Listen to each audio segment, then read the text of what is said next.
Hello and welcome to PH Biology. Today's explainer is the synapse, the gap between two neurons crossed by chemical messengers.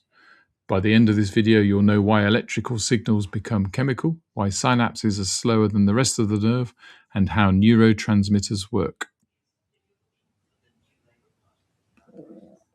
A synapse is the junction between two neurons. When an electrical impulse reaches the end of one neuron, it triggers the release of a chemical neurotransmitter into the synaptic gap. The neurotransmitter diffuses across the gap and binds to receptors on the next neuron.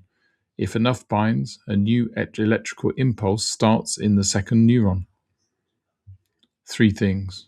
1. Transmission across the synapse is chemical, not electrical. 2. Synapses are slower than transmission along a neuron because diffusion takes time. 3. Synapses allow signals to be regulated.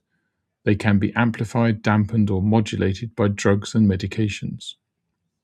Common slip.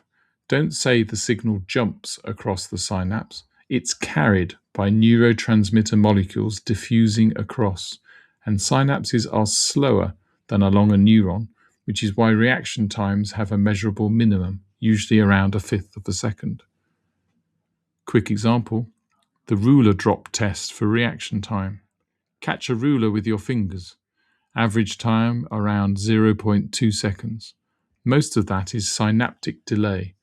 Multiple synapses between the sensory neurons, the eye, the brain, and the motor neurons, the fingers. The electrical conduction along the nerves is much faster. Right, if any of this is going to stick beyond this video, drop into phmaths.com. You'll find a free 4-week GCSE higher revision planner ready to download, plus the mastery workbooks. One for every higher topic, every answer fully worked, every common slip flagged. Simple explanations, serious results. See you next video.